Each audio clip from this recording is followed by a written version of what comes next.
how would you answer the question, who are you? Well, I mean, I think it's a hard question for me to answer today. I'm on my first cup of coffee, but I'll do my best. Me The too. first thing, I want to say, I suppose, is that the idea of who I am, which is the personality structure, is what the guides are speaking to as the mask.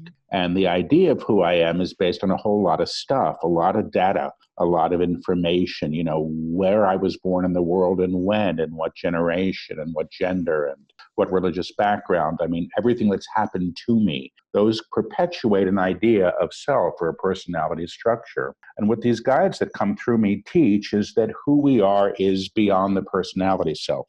They call it the true self or the divine self. They call it, the universal self, eternal self. I don't know if it really matters, but the idea is that there's an aspect of us that is always true, always present, whereas the personality or mask is transient in nature. There's nothing wrong with it. It's how we negotiate this reality. It helps to know what your name is and where you work and, what you like to eat for dinner. All those things are valuable information. But finally, they're not the truth of who one truly is. So that, I think, is who I truly am, the divine self, the true self. I don't know it most of the time, that's for sure, because I'm so entrenched in this idea of who I am based on who I think I'm supposed to be and what I was taught to believe in. And the transition that the guides are taking us through, if I understand it, is really the passage between the idea of self, the masquerade, and who one truly is beyond the mask. I'm curious, since you are the one that the guides are speaking through,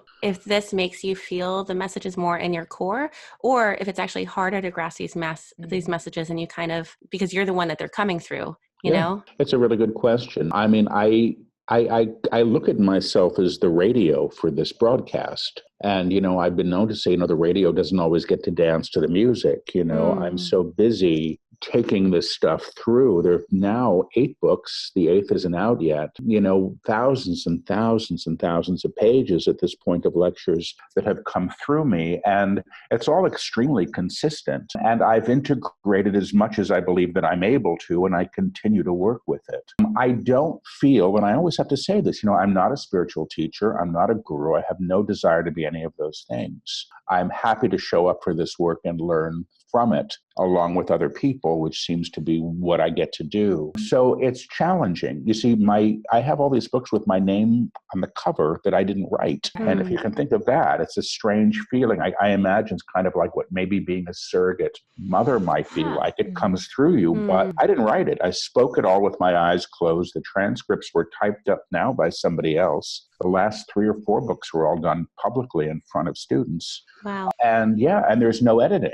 Maybe a word that I mispronounce, that would be the extent of a change made in any manuscript. So there's all this stuff, but because my name is on it and I feel somewhat accountable, I question the teaching when it's too hard for me, when I can't wrap my brain around it, when it seems crazy, I interrupt. My guides say, Paul is interrupting, and then they'll usually take the question. And hopefully that question is useful for somebody else. But it's how I seem to sort of walk this tightrope of being in this somewhat strange position. So I think if you were channeling the book, and I were reading the book that you channeled, say, well, this is really interesting, or this really resonates in my core, and I can do this. And there's still a part of me that goes, who the hell am I?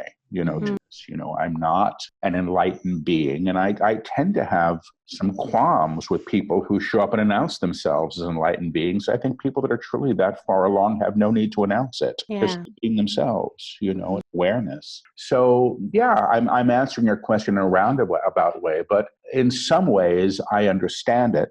In some ways, I've integrated pieces of it in, I think, profound ways. And in other ways, I'm still going, what the hell is this all about? Yeah, I think you're so humble in the way that you even go about answering that question, which to me lends to the fact that you have absorbed a lot of the messages that the guides are putting through. And something that comes to mind immediately when it comes to you and how you do this work is that you asked for this in a sense, like your story you tell us in the first time we had you on was how you did consciously say, hey, like, I'm going to be open, and you opened yourself to this, and you've done a lot of energy work and things that have allowed you to become more intuitive and more open to this type of work. And that is largely the reason that you are, we call it chosen, or, you're the vessel that this work is coming through.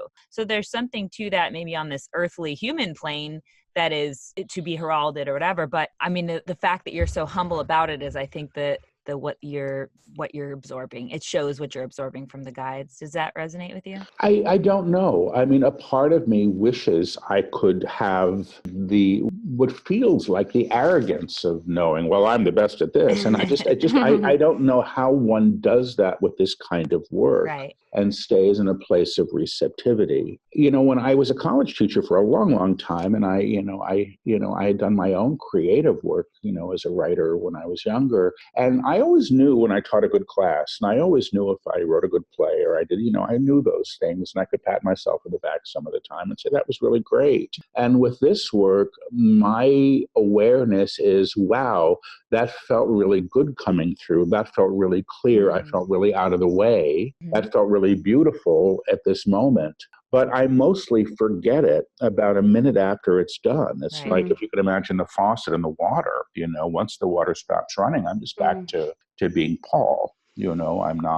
I'm not the source of the information at the level of personality. Perhaps there's a part of me that's a higher part of me that's in conversation at that level with the guides, and that I do honor, and I do believe that, I show up, I give myself credit for what I do with this, but I don't think it's about me in the way that, somebody else might assume it is. It's not about, when you get your ego whacked enough times, and you stop seeking the identity that comes with this stuff. It's because that's temporary too. Do you understand that? Yeah, absolutely. Yeah. And I think that the worthiness that we tend to seek as humans, while we're here, we want to have this sense of worthiness. And I think that's what you're speaking to there, which is part of this existence. It is part of what we're doing here. Yeah, I don't think there's anything wrong with the worthiness. I think the guides speak to that a lot. We're innately worthy, but we deny it. And I think, healthy self-esteem or a healthy ego is a positive thing. When you know that somebody's walking all over you, you get to say, stop it. That's a sign of health. So I don't know. I mean, it's an odd thing, I suspect, just in this case, because I'm a radio. And there is a broadcast. There are many broadcasts I think that people can tune into and learn through. This is a very specific one, and for whatever reason, it comes through me this way. Yeah, I think it's smart, or not necessarily smart. You've been doing the work long enough to literally know that you need to be able to get out of the way in order for this work to come through you clearly, so that it can bring a message to all of us, because we're definitely benefiting from it. So thank you for that. And it brings to mind also something that you said before, which is the millionaire and the beggar are both learning lessons in abundance. So maybe can you go into that meaning with us? Yeah. I mean, it's something that they've said, and it's a challenging teaching, but they say, and I suspect some of this may have been in response to a lot of teachings that seem to be about, getting stuff and getting more, and, almost an institutionalized commercialization of what manifestation is. And the guides say we're always manifesting. Everything that you see, they say you're in agreement to. And by agreement, that doesn't mean you approve of it. It means you're in alignment to it. So everything in your world, you're aligned to. The stuff that's working for you, the stuff that's not, because we're always in vibration and in co-resonance with what is of like vibration. So, the teaching that, the millionaire and the beggar are both learning lessons of abundance, we're here to learn. And the guides say it's we who make one thing higher or better than the other, that decides that the millionaire is worthy and the beggar is not. And that's our frame, and that's a cultural frame that we put on it. And, we can do that all we want to, but I suspect we're going to sort of miss the point of being if our sense of well-being or worth or identity is dependent on these things in such a way, So I don't know if that's answering your question, but that's how I understand the teaching. I think it is. And another thing that you said that really was interesting, I'm still not sure I understand it. You said the guides spoke this to you, and you had some time you took with it to understand it, but it was freedom will come when the throne relinquishes its king. Yeah. Can you go into that with us as well? I can tell you the story. I mean, I always say, like, I'm 99% sure that this came in channel. I don't think I read it someplace. I was in my 30s. I was probably about 30, 32, 33 years old. And I was opening up and I was beginning to work with the guides in this kind of way. Not like I do now. I wasn't lecturing until years later. But I was struggling. And I heard freedom will come when the throne relinquishes its king. And I didn't know what it meant.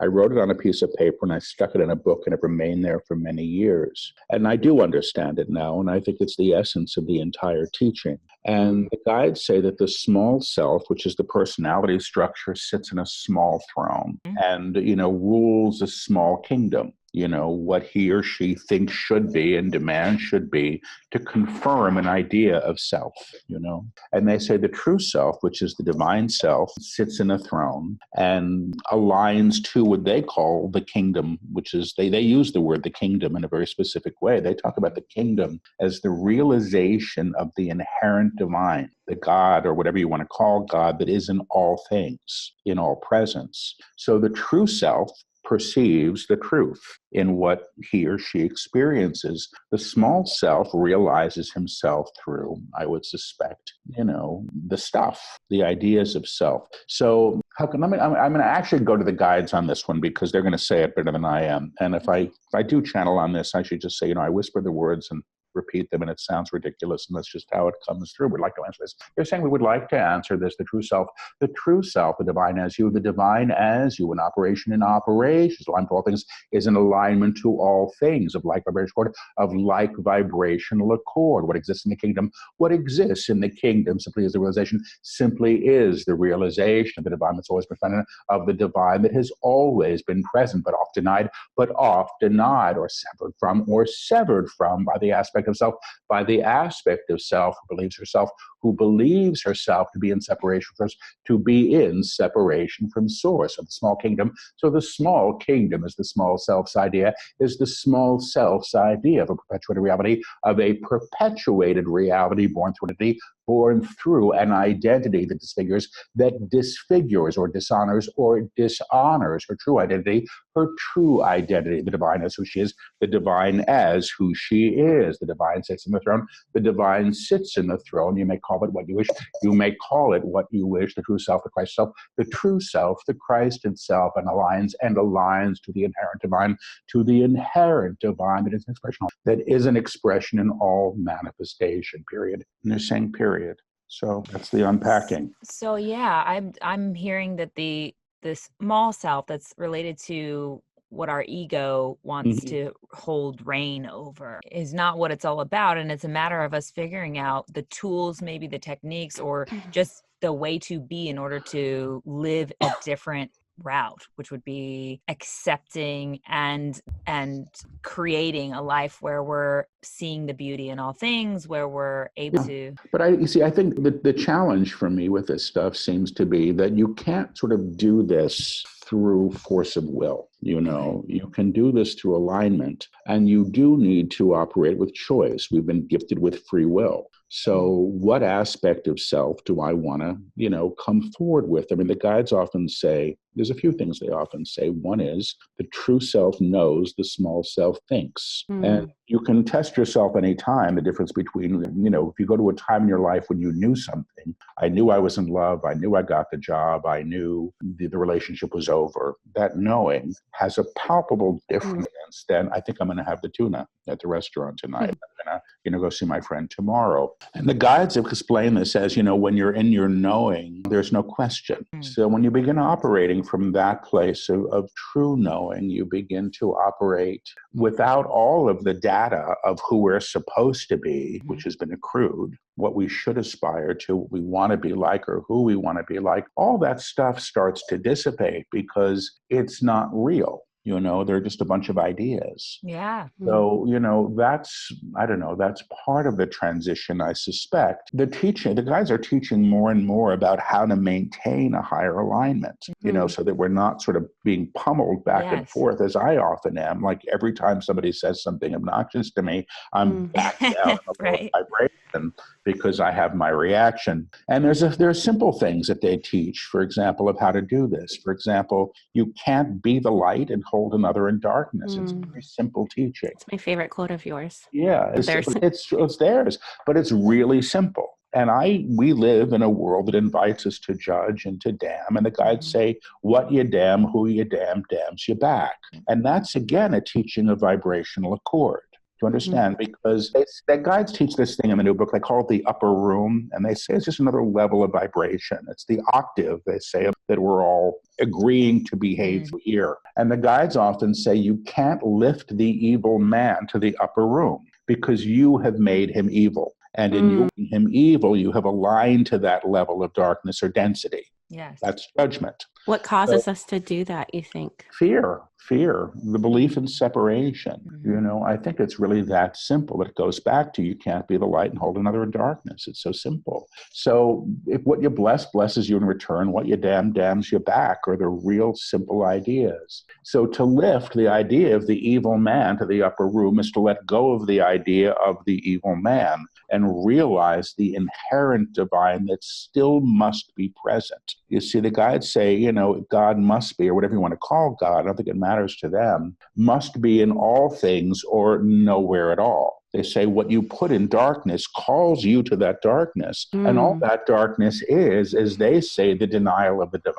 They say the only real problem any of us have, collectively even, is what they call the denial of God, because what you deny God and you put in darkness. And that's where you're. And you're saying that's based in fear, that's rooted in fear. But on that note, it's hard to say that all things are of God while there is sex trafficking at record highs, the border crisis, school shootings, the list goes on. How do we apply this message there? It's a really good question. I probably should go to them. The first time I had to deal with this, I was teaching a workshop in Calgary, Alberta. It was a few years ago. And it was a weekend thing. And I woke up Sunday morning to the news of the Pulse nightclub shooting in Orlando, which was a gay bar where everybody got shot up. And I had to go channel. And the guys delivered a lecture that morning called How to Deal with an Atrocity and about how to shift consciousness around these things. Because the guides have said, we're accountable to all our acts. We're the ones who do this to one another. It's not the divine saying. And this teaching has never been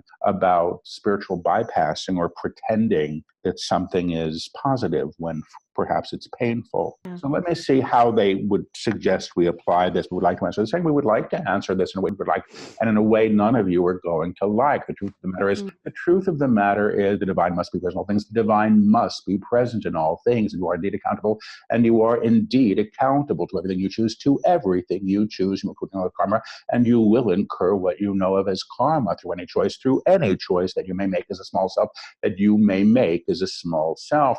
The realization of the inherent divine is something very different, is something very different. To see a man know who he is despite what he's done, know who he is despite what he has done, is to realize who he is to realize who he is beyond the strata or the octave of what the known has been.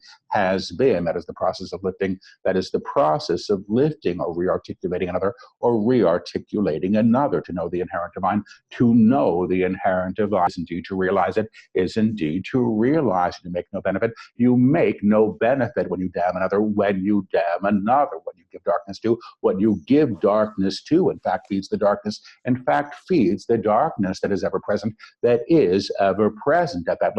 that level. The only real opportunity for change, the only real opportunity for change is to lift what you see, is to lift what you see to the present one, to the presence of the divine, that may be renowned, so that it may be renown. You cannot fix anything. You cannot fix anything at the level of manifestation, that is presented as, that it is presented as. If it holds fear, and you wish to align to fear, you will be fearful. You will be fearful. The highway is to operate above it. The highway is to operate above it, to lift above it, and lift it to you, and then lift it to you, so it may be renowned. Yes, you may explain this. They're saying, yes, you may explain this. So the example that they've used that I understand the most with this stuff, and there's a lot of stuff on this question in the last couple of books, I think, because it's a question that I keep having as well. But they say, we've lived, for example, in a world for so long with war that we expect war.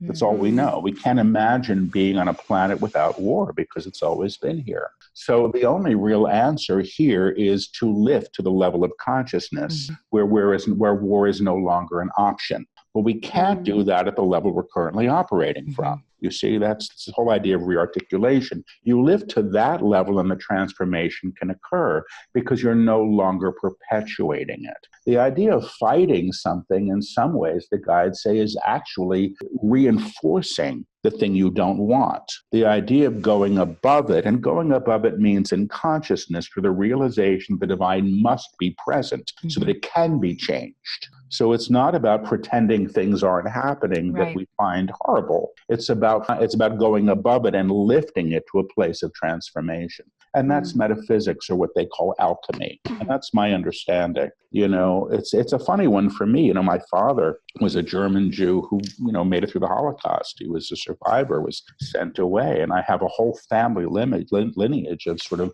what is this crap? And, you know, how do you forgive? But I understand forgiveness to mean something rather different. The guides say, again, imagine they say that you're going up a mountain and you run into a cave, and you go into the cave, and in that cave is the one person you never want to see again as long as you live.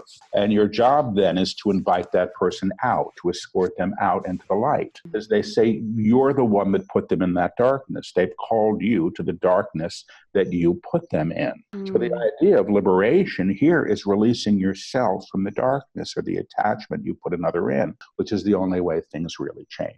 And that's the thing we don't want to hear. Yeah, It's exactly. hard. It's really hard. Right. So I'm curious too, since we are all the divine, do you think that this means that the books written by you or other spirit-led beings are also able to be used or viewed as the living word of God, like Christians view the Bible? I mean, I don't know. You know, I wasn't raised religious. You know, I was raised sort of an atheist, to be honest with you. And the first time I really cracked the New Testament was when I was told by the guides to read John aloud, and that was when it was a trip. I was in my early 30s, and I'd been hearing in meditation, I was a good meditator in those days, I kept hearing Jerusalem Bible in meditation. So what the hell is this? I finally went to a bookstore and I said, is there something called the Jerusalem Bible? And there was, and it's a very good translation. It's not the King George, thou and thee. It's the translation from the Aramaic. And I did they said, read John aloud. I said, okay. So I sat up in bed for 2 nights and did it. And then the guides brought through the first attunement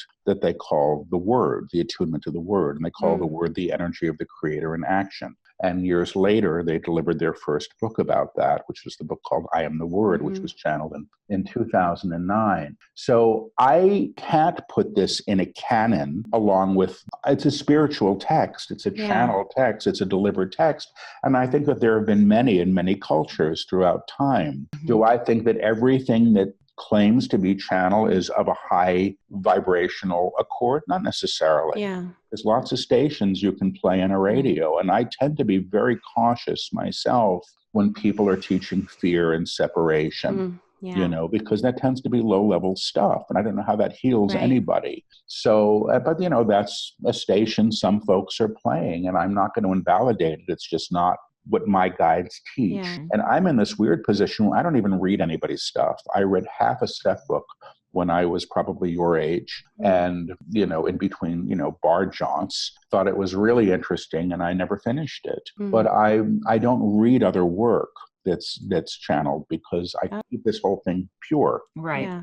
That's all. So I don't really have opinions about what others are doing. It's just not for me to do. I'm attending a church that I really love, but they don't typically preach from the Bible. They spent 3 weeks teaching from a book called White Fragility about racism. And I love it. But sometimes when I bring people, they're like, we don't really like it because they don't preach from the Bible. And I'm like, yeah, thank God, because there's other books that can be used just in the same way. So I was curious, but you also brought up teaching in fear, and that is what a lot of, religious organizations do. So I was curious what your views are on heaven and hell, since also thinking we can't be separated from God. What is this? Well, I mean, the guides, I don't get that there's a hell as has been taught to be fearful of. I don't get that. I don't know that they've talked, I think they did talk about it in one of their books, actually, and there's so many of them, and I forget what they said. But this is how I understand it. We're operating in what the guides call an octave.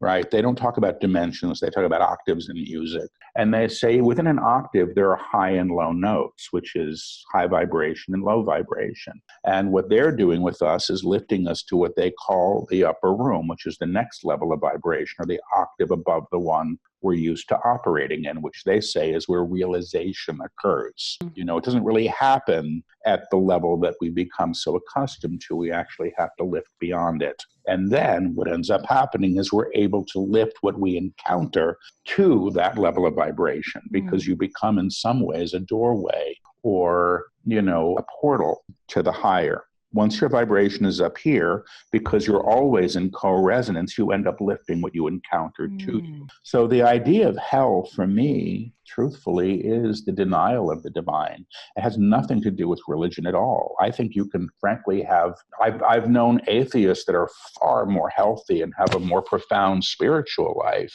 than people that I know who profess to be, you know, highly religious. I think it has a fair amount to do with the realization of the sanctity of all human life, or all life, if you want to go that far. And the realization that there's something else that's sort of operating with us. I don't know if it's about morality in a traditional way. Much of morality is born through religious teachings. But I do know what the guides say. And the guides say, you know, all is holy. And when you know that, you don't kill what you know to be holy. You know that. And that's, I think, reverence for life, you know, and the planet and everything else. So what is heaven? I think heaven is the realization of the divine. That's the kingdom. And I get from the guides, it doesn't have to be where you go to when you die, which is what we've been taught. This is what the guides have said, and this helped me a lot. And they said, you've all been raised to believe that if there is a God, it's up there, and you're stuck here in the mud.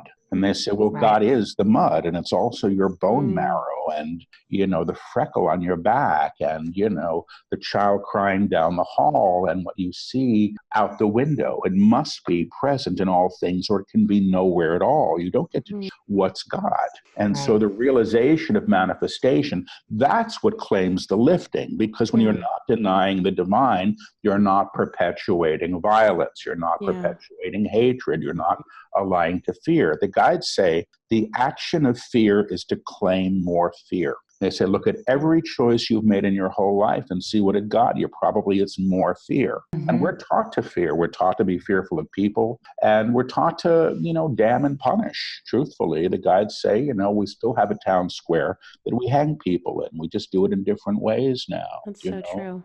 And it doesn't, they say it's never really helped, you know? Yeah, the idea, even the idea when you're speaking here about lifting and this upper octave room, I have fear around the idea only because I think it separates us in a way, but I know that those are the words we have, right? Like these are the words we have. So we're using what we have. And even on the show, we use the term gray area, like trying to be comfortable in this usually uncomfortable area of chaos that is not analytical and is not you know, all set up in perfect little boxes the way our human brains want to perceive things, and getting more comfortable in that place and facing the fears that live in there for the individual. So there's nothing really more I want to say to that. It's just a matter of the way we can understand it is multiple ways. If for anyone listening, it might be triggering you when we talk about lifting or having this, you know, other place that we have to get to. Yeah, I thank you for saying that. I think that they use the upper room as an illustration, or the higher octave as an illustration of vibration.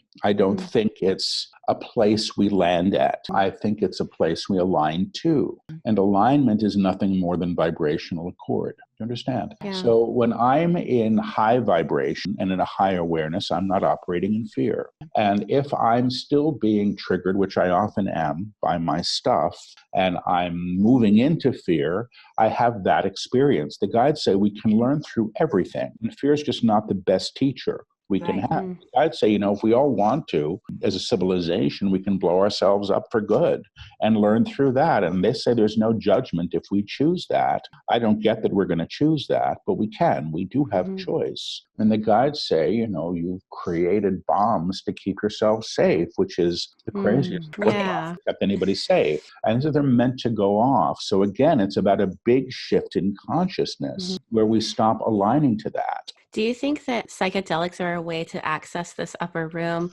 or the spiritual realm, or what do you think goes on while we're on them? Because I am a student of plants. I've had about 18 ceremonies, and I feel like when I'm on them, that is what I'm closer to. I don't doubt it. I'm an odd person to ask. I got sober when I was 25. And because of it, it's not because I think plant medicine is addictive or anything. It's just a door that I've kept closed because my awareness and my abilities kicked in once my system was clean. I was shocked. I started seeing the lights around people once I was, sober for a little bit and was like, what the hell is going on here? And that was the beginning for me. But I'm somebody that's done everything that one can conceivably do to dull their nervous system because I'm sensitive, and I'd prefer not to feel, whether it's smoking 4 packs a day or overeating or whatever. So the plant medicine stuff, there's a lot. I do a lot of workshops, and you're both welcome to come sometime if I'm in your hood. Yeah, but people come to the workshops who got a background with plant medicine, and they say, "Oh my God, this is just like being in a ceremony." They're having these experiences because the guides, when they work, bring through the energy. It sounds like the plant medicine speaking. Yeah, it's like it's very palpable, and people have these experiences with it. And what the guides have said about plant medicine is it's catalytic. There's nothing wrong with it. But the challenge is that it needs to be integrated, because other than that, you're looking for something externally to bring you to a level of vibration or consciousness.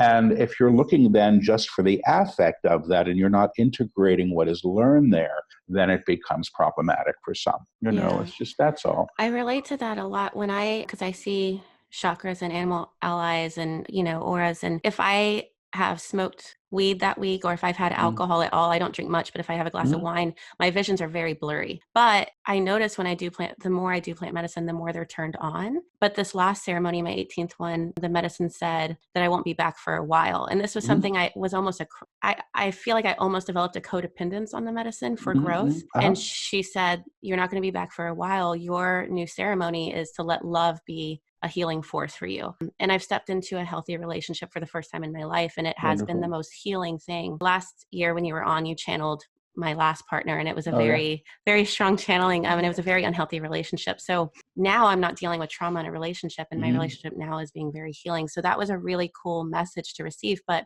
do you think though that when we get messages from plant medicine that it is the same as the guides' messages, or is that just our higher self that you speak of this? I hear it's integrated through the higher self. The higher self is there. The higher self in some way is the transistor. That's that you get the message from whatever spirit you're aligned to, from whatever spirit you're aligned to in a high octave. So I don't know that they're the same. And perhaps if I were to do a ceremony, and one day perhaps I will, I might go, oh, there you are. I was a woman who came to a workshop that I did last week in Canada, who was a professional medium, and she works with the police, and I respect those people that do missing persons and things. And, she went to bed after the first night of the workshop and said, okay, talk to me. She wanted to know if she could. And she said the guys talked to her all night long, and she saw them, which was kind of great, I thought. And she said, this is just, and she said something. She said, okay, why Paul? She wanted to know why Paul. And the guide, and she described the guide. It's how I see the guide too. So I knew she was on a level. And he said, why not?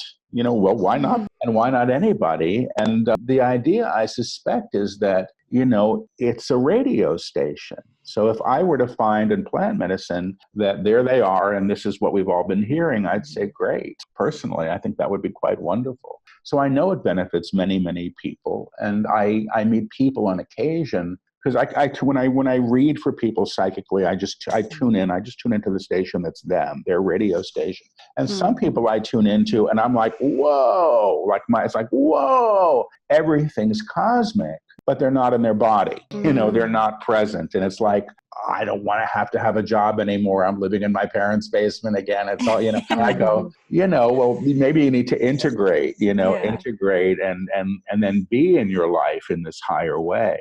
So I'm not the expert on this, but I am, my friend, Aubrey Marcus wrote the introduction to the last book, Realization, and he's a big proponent. And he's actually who in his work is what initially got me into the medicine. So wonderful. Yeah, he's a good friend of the show. Yeah. That also just brings to mind for me. So I haven't experimented with plant medicine myself. And so a lot of the time on the show, which is why Jade and I think are a good pairing together, because we can kind of speak to both sides of that. And I think there are ways to bring up the same things, the same therapy, the same ideas that get you, bridge the gap from here to there, here to, from here, maybe being small self to stepping into your true self. And it could be as simple as pondering a sunset, and maybe that type of medicine is more integrative in the moment because it takes more time. You have to actually sit with it and do the work, or because there's always a sunset and you can kind of count on that reminder over and over. So I think there's so many ways, and it's just a matter of deciding for yourself which tools you're going to use today. Or I think people are led, I haven't been led as of now to plant medicine. If I suspect one day I were to feel that I might honor that, but it's not been my path. And there are many paths. I mean, what the guides are teaching, if I understand it, really is mysticism, and it's about a personal experience of the divine. That's a mystical experience. It's not an intellectual one. It's not a moral one. It's an experience of being with and knowing you're part of, which is what I understand some people are receiving through ceremony. But it's not the only way. I think if it's been the only way, it would leave a whole lot of people out. Same thing as religion, it's not the only way. I love that you speak to it being mysticism, because I feel like that's one of those words that gets, it's just out, we don't really know what that means. That's the point though, is that it's not analytically accessible necessarily. And I live so much in my analytical mind, but I know the places that I love most about myself, the places where I go, oh, I'm really being authentically me, is the places where people go, Mercedes, you're such a mystic. And I didn't realize I was in that realm. I didn't realize it till someone might point it out to me. And I go, I need to try to figure out how to live there more often, because I'm so highly in my analytical mind constantly. No, I understand. I really do. I think the mystical is the experiential. And I think we're hungry for an experience of the divine. I mean, that's how I got into this stuff, I'm not a good New Ager. There are New Agers that get angry at me because, I'm not showing up in the way others might have me show up as, I don't look right. I don't channel right. I should be doing it this way. I often say, I'm not the teacher, which pisses people off. It's just whatever that is. And I don't know what I was saying because I was complaining about my mysticism and what mysticism. that is. Yeah, but when I was young, when I was 25, and I cleaned up, I'll tell this story. Sometimes I tell this story. I don't think I told on this last time, but I was a playwright. I was a year out of Yale, and I was working on an opera in Minneapolis, and I was put up in a hotel in St. Paul. It was the Gopher Campus Motor Lodge. Had a giant gopher on a spit outside my window, and I didn't know where the drugs were in St. Paul, and I was a mess. And I knew I was in trouble. I didn't know if I could name the trouble, really. I just knew I was in some kind of crisis. And the Gideons leave these little Bibles in the drawers of hotels, and I opened it up, and it said prayer for people in crisis. And I couldn't get behind the Bible, but I could get behind a prayer for people in crisis. I was willing. So I said it. And 3 days later, I was back in New York. I think I spent my last dollar partying. And I went to bed, and I woke up the next morning, and I said, what can I do for myself today that's positive? And I heard a voice. And it was the first voice. And when I hear the voice, it's like a thought comes that blocks out all other thoughts. Wow. It's like, whoa, like that. It's still that way when I channel. It just intrudes into the forefront of consciousness. And it told me what to do, and I did it. That was the beginning. But so for me, that was already extraordinary. Yeah. But a few months later, I heard there was this thing happening, the harmonic convergence. People were going to be waking up. And I thought, well, if there is something like a God and you ask to be woken up, why would it want to say no? Didn't make any sense to me because I didn't have a lot of baggage. So I went up and I asked, and I ended up having, and I may have been hyperventilating. I'll never know what really happened. Maybe when I'm dead, I'll know what really happened. But, this experience of energy moving through my body and after the top of my head, which people later said sounded like a Kundalini awakening. And I don't know why,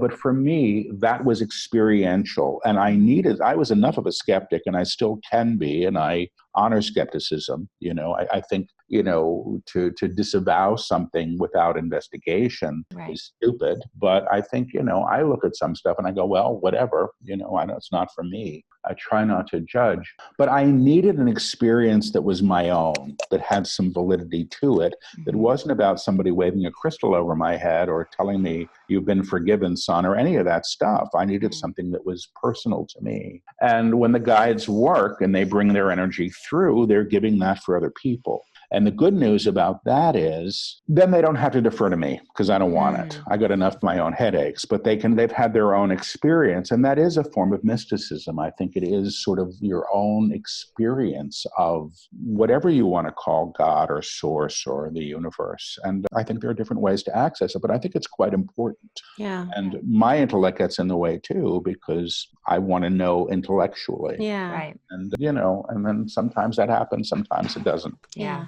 May we, like we did last time, may we both ask you a question specific to our lives and see if the guides come through with an answer? Well, yeah. I mean, I may tune into you and do it psychically. I work two ways. I work as tuning in to people, and then sometimes the guides come through in response to the question. Okay. But yes, if you like, we can try. Thank you. So I have a daughter and a son, 3 and 4 years old, and my son and I are very close. We connect really deeply. He, like me, sees flashing lights, and I think he has a similar gift. My daughter, however, we've always had a very difficult relationship. She doesn't like my affection. She tells me she doesn't love me. And I don't know if because that toxic relationship ended, because she was a daddy's girl, if she maybe blames me for him being gone, or if it's just a personality thing. But we have just this, it's just a difficult relationship. And I'm wondering how I can love her how she needs and how I can maybe meet her where she's at. Okay.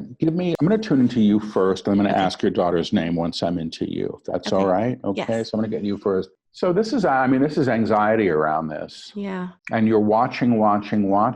And you keep sort of saying, I'm not screwing up. I don't think I'm screwing up. But like at the same time, I don't know what I'm doing in relation. This is how I feel you. Yeah. So give me her name if that's okay. Jaya Maria Cook. Let me see if I can get her. That's the energy. Yeah. It's the energy of prove it.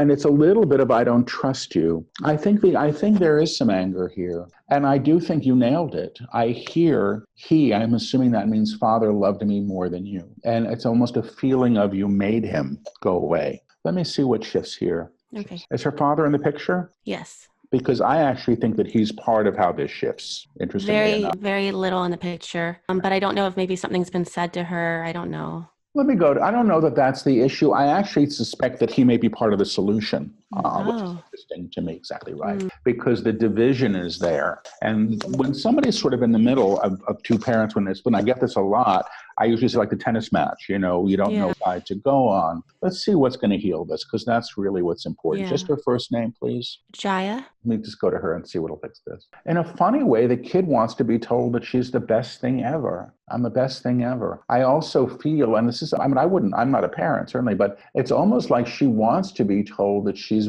better than her sibling. This is the kid who needs to be important. This is somebody who needs to be told how valuable she is. I feel there's a funny way that the kid feels, I'm going to use the word tarnished by something, it's a funny word to use, but that's what I'm hearing. Some of this I want to suspect is about the fear of losing you too, truthfully.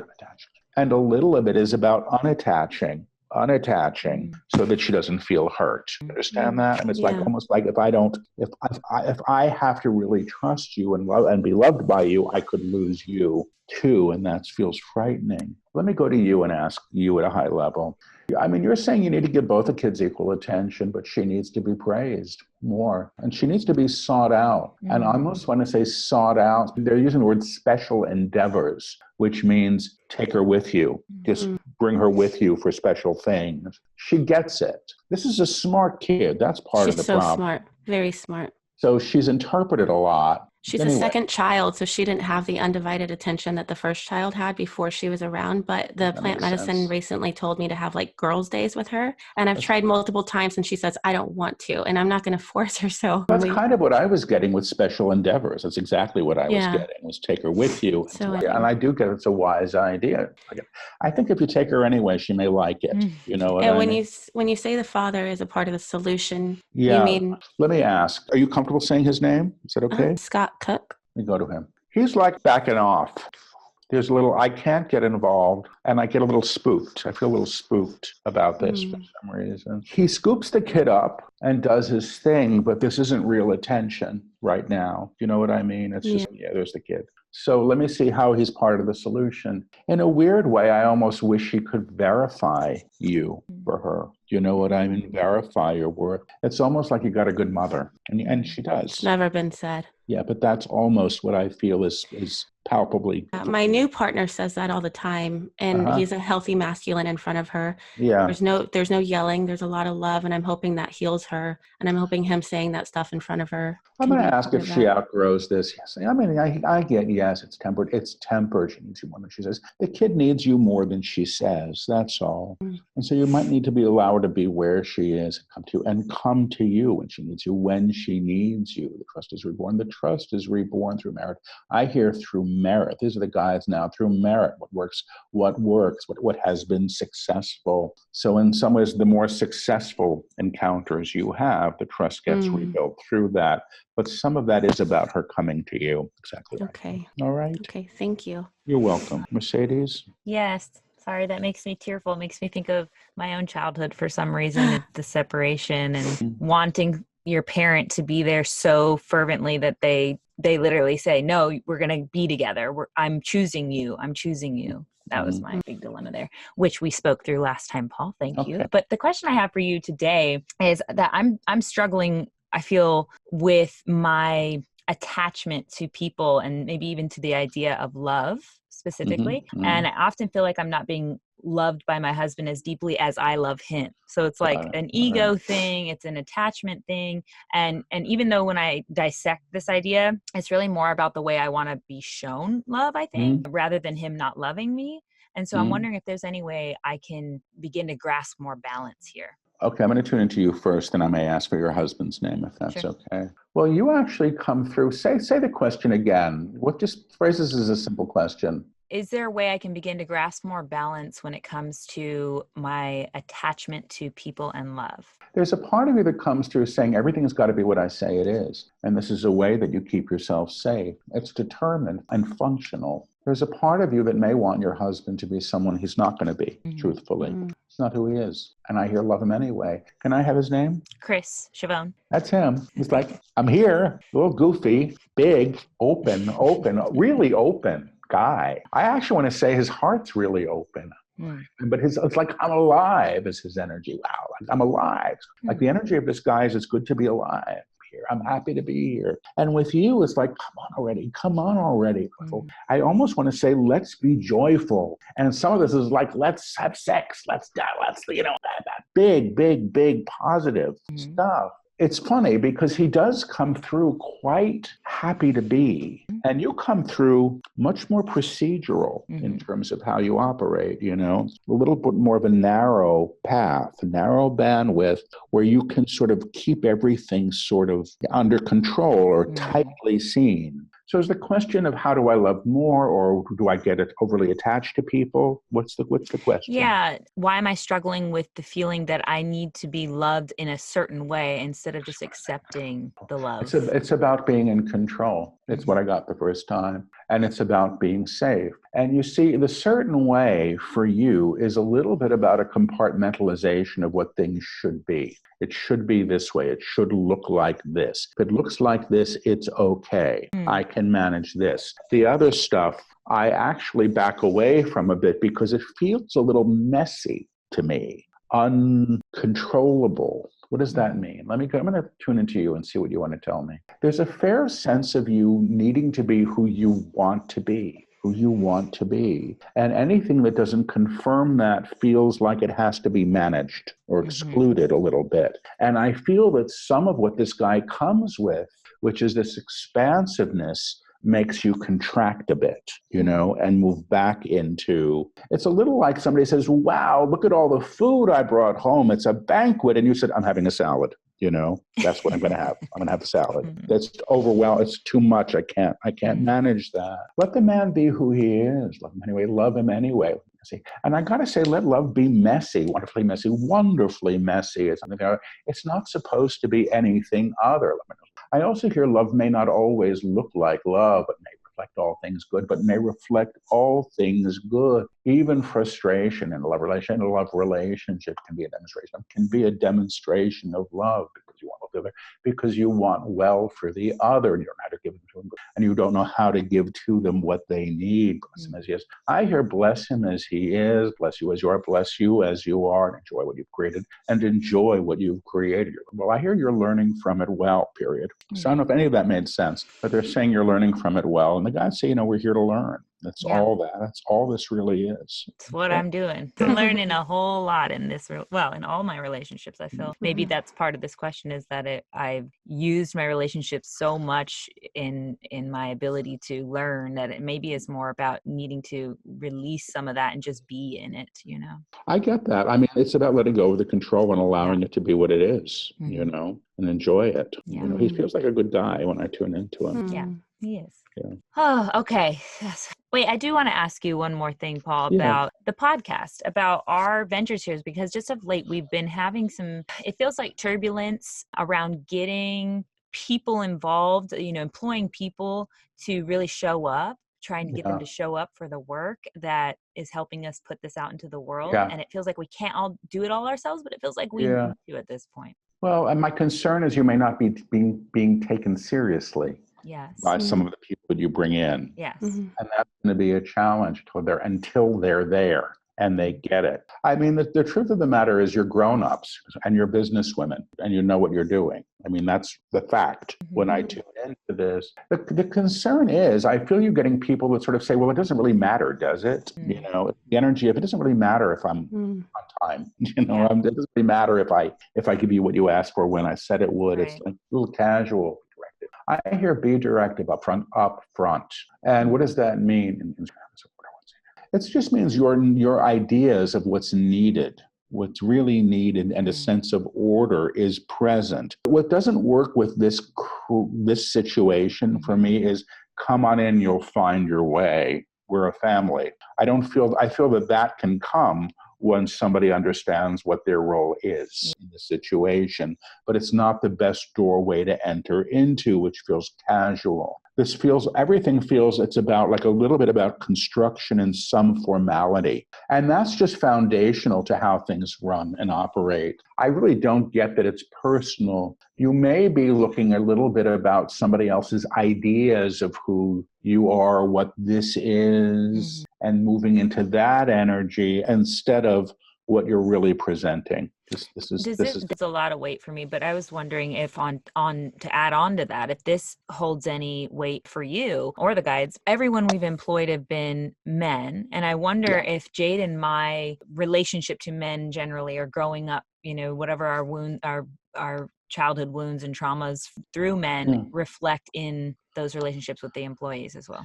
Well, I want to say yes and no, but my sense, and I didn't want to say it, but that was my question, was that you weren't being taken seriously enough on a very practical level. But the concern is that people have decided who you are and what this is before entering into the situation. That's all. Do you understand that? Yes. Yeah. So it's like, oh, wow, this is going to be fun. Yes. And, but maybe it will be, but that's not the point of it right now. Do you understand this? Yes. So let me see if there's anything you're attracting. I mean, my sense is that what may be a commonality here for both of you is a sense of trying to prove yourself, beyond what you're known as. See, the interesting thing about being known in this way, I hear you're known through your image, but you're both known beyond, you both know yourselves beyond that in really smart ways. You understand that you're both very smart women. I mean, this has been one of the better interviews I've done in a long time. Thank you. No, you're welcome. So part of what you're doing is you're asserting a claim of authority here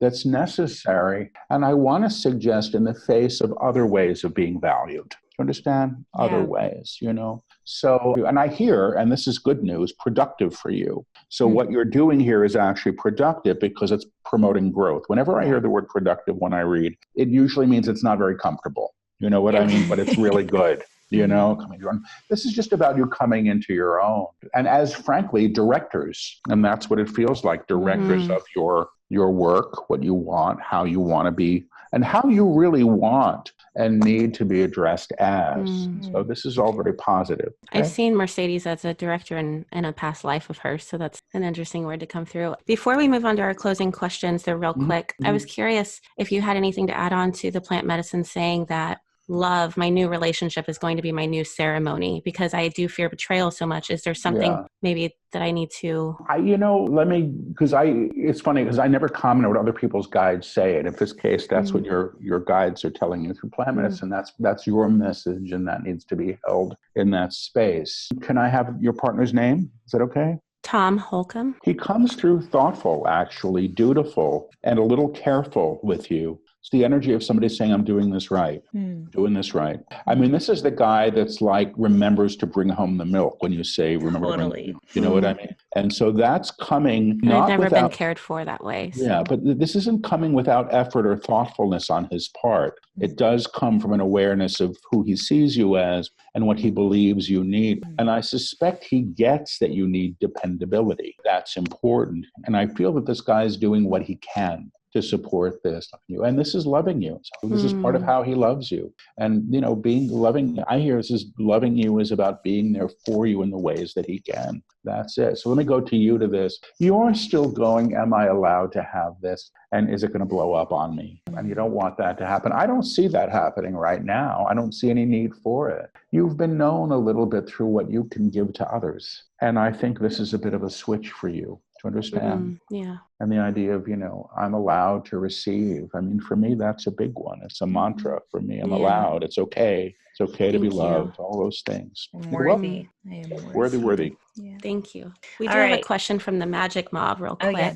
Do you want to pull that one in? Sure. So Elizabeth on Instagram asks, for those of us that are realizing we have some gifts similar, clairvoyant or clairaudient, etc., a lot of us wonder if it's our imagination or if it's really the spirit speaking to us. What would be your best advice here, and how would you encourage us to step more into these gifts? Well, I mean, I say this to people often when people are opening up clairaudiently to hearing. I say, be very wary of messages that are fearful or are telling you what you want to hear or telling you how special you are, because that stuff tends to be low energy and appeals to the ego, So that's a simple barometer. I learned to do this work for other people, when I worked. I mean, it was always in service of other people. It's not about getting a pipeline to get my own stuff. So I was getting validation for what I was learning through clients, through people that I was working with doing energy work, practice. I hear for her, the guides are saying practice and discernment. Those are the two things. You learn through doing, you learn discernment, but you learn discernment through weighing the information, and claiming validity when it's proven out, when it is proven out. Get used to the voice, get used to the voice or the intuitive sense or the intuitive sense. It is indeed proven out. It will become as a muscle. It will become as a muscle that can be relied upon. It can be relied upon, period. Period. It's good. Thank you. I think that's great advice. I think I'm going to use some of that advice Me too. Okay, Paul, we have asked you these last time around, so it'll be interesting to know if you answered them the same or you have different answers this time around. So if you could, I think we asked it slightly different last time, but let's go with this. If you could hug your younger self right now, what would you say? Don't be so afraid. Last time you said forgive yourself sooner. Oh, that's a good one. Yeah. How old were you when you were hugging yourself just now? 6 or 7. Don't be so What were you afraid of? Everything, everything, really. It was a scary time. I'd lost a parent. I had a mother who was very frightened of, everything, truthfully. So there was a lot of fear, and I inhaled a great deal of it, because that was the atmosphere to operate in. Yeah. If you could have the whole world read one book, which would it be? Oh my gosh. I have no idea. I really don't. I wouldn't dare to say one of the ones that have come through me. Well, we'll dare that. What would I say? I don't know. I couldn't say. I mean, I could say, the Bhagavad Gita or the Bible. I wouldn't say it because I think people are led to what they need, and that's what's most important. I don't think one size ever fits all. Yeah, that's almost exactly what you said last time. And you brought up because then Mercedes said, well, which of your books, since you don't have an answer? And you said that sometimes they fall off the shelf. And so it's whatever you're called to. Yeah. I do wonder though, did you ever have like maybe a movie or maybe a show even that really resonated with you specifically in the time you needed it? And you said, wow, this came to me on purpose. Yeah. When I was in my 20s, there was a book by Emmett Fox called Sermon on the Mount. He was a New Thought teacher that my old therapist gave me. She was great, Hurricane Harriet. She was a tall, leggy, like ex-rock cat. She was a tough, She said, read this book, get spiritual. And that really did help me. And it's always been sort of in alignment with what's come through from the guides I work with. Yeah, so that was powerful for me. I'll leave it at that. Okay, I like that. If you could whisper one phrase to everyone on the planet, what would it be? Love yourself more than you think you need it. That's really good. Yeah. Thank you, Paul. Thank you both. Yeah. Your work, and I hope this brings you some validation to your human form if you seek it or you need it, but your work has already, just because of the research we did the first time around and having you on the show and you speaking to us with all the things you're doing through your books and through the channeling your guides, but also through the one-on-one, mini session you kind of give us when we do these episodes with you, has shifted both Jade and I. I think that if we even went back and looked at what we talked about with you last time, we could see that it has changed the trajectory of our life to some degree. So the work you're doing is really important and really helpful. Yeah. So thank you. Thank you for saying that. Thank you. Thank you so much, Paul. My pleasure. I know you were like a Muppet. You were like, it got caught on the table and then it just kept moving. It's so interesting when he's speaking, even just as him, and there's something about the pitch of his voice that is soothing. To me, it comes through not even as human. And I'm always curious, like, is everyone else hearing it as I'm hearing it? Because it's weird. It makes my whole body cold, but sweaty.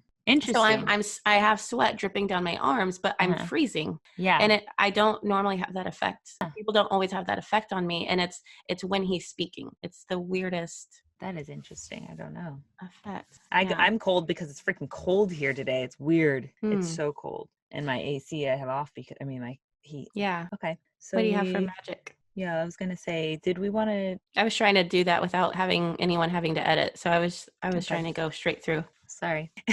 So what do you have for magic? My magic trick today actually kind of leads back to what Paul was saying about how to start to hone your intuition and how to look into those places in yourself that maybe you haven't tapped into yet, or maybe you don't even realize you are tapping into constantly. And this is a way you can see that more clearly. So as I was talking about on the show, I'm someone who tends to use her analytical mind to navigate and solve just about everything that I come up against. And of course, this has been a great tool for me. And there's obviously lots of reasons why I have decided to build that side of my, brain and ability. But I think I'd really benefit from balancing out my over analytical left brain tendencies by moving over into my right brain and especially into my body more often. So as Henry Poincaré, French mathematician, theoretical physicist, engineer, and philosopher of science says, it is through science that we prove, but through intuition that we discover. And I know that this is true because I've experienced it firsthand. I'm sure everyone listening to this has experienced this as well. I'll get super frustrated over a problem that I'm unable to solve in the moment. And so I'm forced to leave it be for a few days. But when I come back to it after my subconscious has had the chance to mull it over, I have a whole new perspective on it. And I'm usually able to make great strides towards solving it in a way that my analytical mind would have never been able to conjure up. Do you have that experience too, Jade? Yes, definitely. Like if you sleep on it or something like that, you're like, okay, that totally helped me solve this issue. And sometimes it's just because sleep helps me regulate my emotions. Yes. So I'm coming from more of a logical place. Yeah. But also I feel like a lot of times when I'm going to bed, I can be an emotional mess. Even if I'm not tired, I'm an emotional mess. And I almost want to pick a fight to and then when I wake up in the morning, I'm like, that wasn't a big deal at all. I'm so glad I didn't act on that. We've said it here before, HALT. Don't try to solve a problem when you're hungry, angry, lonely, or tired, because those will not get you anywhere. I try to balance it with not having island-like tendencies where I'm like, I'm going to go to bed mad, to try to to not close off if I'm in that mindset, to still be loving, to still be affirming, and then just see where I'm at in the morning. Totally. I think you can table an issue, you're triggered, you recognize you're triggered, and you go, okay, you know what? I'm dealing with hungry, angry, lonely, or tired. So I'm going to find a safe and healthy way to table it, especially if it's with your spouse or, with a person. But I'm saying any issue that might come up in your mind that you have to make a decision. Okay, do I want to rearrange my life to move to somewhere new or, whatever the big decision is? I think that if we can figure out how to use more intuition instead of just the analytical, if we can balance those two things out, we get a better outcome and we get it faster. And it's one that sticks, it's one that is actually decided from the truth of our being instead of just the left brain. Or at least for me, that's what I think I need to balance out. Yeah, I get that. But maybe I'm just overthinking it because that's what I do. So I was going to put together some steps for deepening your intuitive abilities, but then I realized that was my analytical mind just trying to make order out of something that's not able to be neatly packaged. Like it's like what Paul was saying you did. Exactly. You do. Exactly. Let me control this. So hopefully this helps. So instead, I'm just going to say that if you'd like to join me in honing your intuition, I'd invite you to start making space for this in your life. So that's really what that's it. Just make some space for this. Maybe just take 5 to 10 minutes a day. That's what I'm going to try to do, where I just sit with myself and listen to my body specifically, because I think that's very much out of your analytical mind, is listening to your body and whatever that means to you. Like, if this is resonating with you and you feel like called to do this, then don't worry about it being right, because that's don't worry about, am I meditating right? Because that's the whole point of meditation, is it's okay to be a little messy. It's okay to just sit with whatever comes up, because that's the point. You're making space for this intuitive side of you to rise up and let you help and help you out, whatever you need help with. So maybe just ask questions that are weighing on you and let the answers come up when you sit for the 5 or 10 minutes you might take with yourself. See how they come up. They might come up in any different ways. It could be through, feeling, maybe people smell something, literally all the senses. Think about all how your different senses work. And yeah, like I said, a little meditation, maybe, another good tool might be to just be creative and see whatever comes up while you're in that flow state. Again, I'm pitching tools because that's what I do. So yeah, I'm going to stop now. I like that. But my actual intuition, I noticed for myself, you guys have heard me speak about it here on the show a lot. Jade, we talk about it a lot, is through my dreams, where I literally have no control of any consciousness. You know what I mean? That's why. Yeah. Yeah, that's why. But then it's so cool. Maybe that's why they come up so strong for me and so vividly. Because you're not in control. I'm finally not in control. My body's like, I've been trying to show you some shit. You aren't listening, right, brain? Yeah, that's true. I'm going to start making you hallucinate if you don't start listening to me here. I know.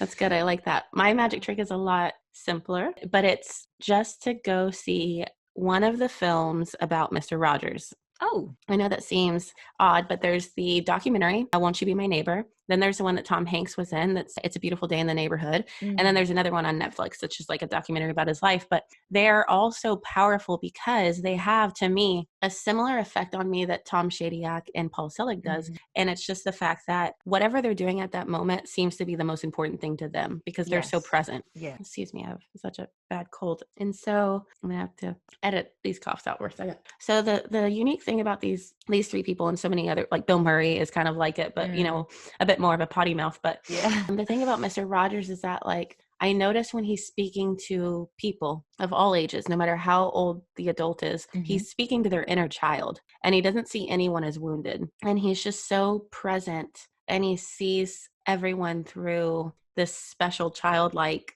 love and lens. And it's so magical. And that's not something that can be forced or faked. And so watching those documentaries or watching those films, it has such an effect on me. I'm so inspired to be more in the moment and to make moments out of every situation that I can, something memorable, something where people, so that's the main thing that I think these men do, is they make people feel seen, because them, and you do it too, like people in front of you, you are fully interested in them. And like you will never see Tom Shadyac pull a phone out of his pocket while you're speaking to him, and it's the same. I feel the same effect on Paul. And when you watch these films, so I would encourage you to watch one of those films and to just be inspired to live a little bit more that way, because when you see someone do it, it feels more attainable. And so that's the effect that Mr. Rogers had on me. So it feels good. I like that. Yeah. Mr. Rogers, I did get raised by him. I did watch him all the time.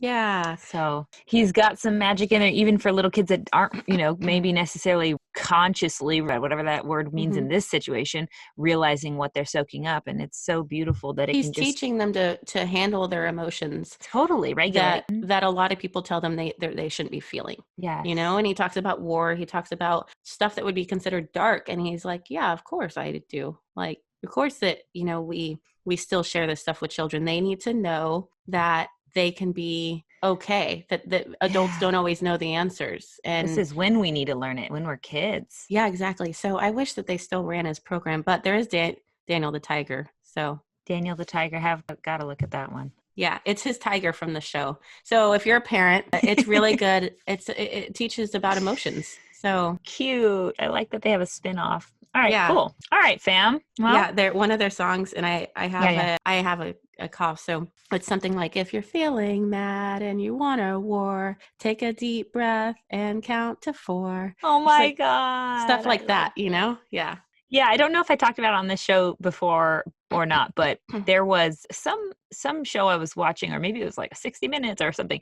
They were doing a special on this school that, and maybe it's what Montessori does. Maybe you can tell me, Jade, because now your kids are in Montessori. They had, the teachers did this deal where they, anytime they were going to speak to the kids or discipline them, talk to them about something that they were causing ruckus with, they would get down on their knees so that they're eye level with them, and they would speak in a really like calm voice instead of, degrading or demanding or, loud voice of any type. And they would speak to them, like just they're another adult. And then they gave them tools. Like, for instance, this one boy had a big anger outburst, and I remember you saying this before. Yeah. I don't know if it was on the show or not, but It was, he would, yeah.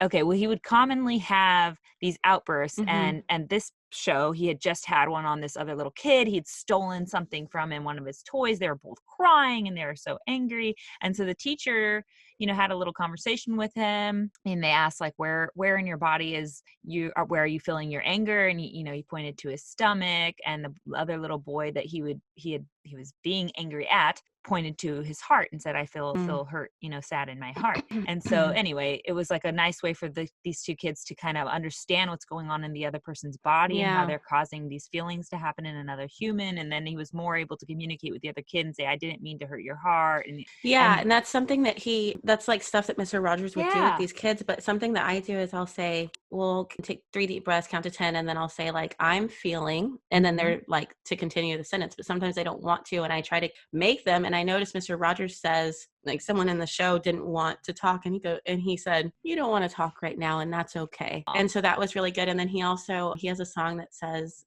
I love you, I like you just the way you are. And so I want to start singing that to them at bedtime, because it is this thing of just letting them, they don't have to talk if they don't want to. If they're like, I feel like, don't let our kids be in bad moods. Yet we're in bad moods all the time, so we like hold them to a standard that we hold ourselves. So he's a big lesson for parents, even though it's a kids show. So because we need to self-parent ourselves still. Yeah. I love it. Thank you, Jade, for that.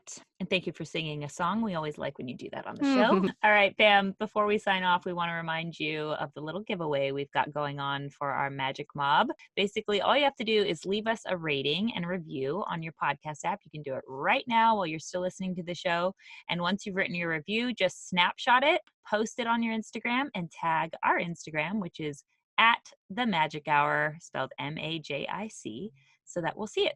And we'll be picking a couple winners each month to get a $100 Amazon gift card. Yes. And thank you guys so much also for just tuning in today and taking this journey with us. If this episode held some magic for you, please share it with your friends and family. This would mean so much to us. We know that Paul's message is just so healing, and we really want people to hear it. Don't forget also, you can join us on our Instagram page at The Magic Hour and let us know what your favorite episodes have been so far. We appreciate all of your feedback and want to know what's lighting you up. Go listen to some of our past episodes in our podcast library. Of course, you know that the Paul Selig episode was number 2. I mentioned that earlier. Check that one out. It is worth your time. We will meet you there, fam. Until then, be a light.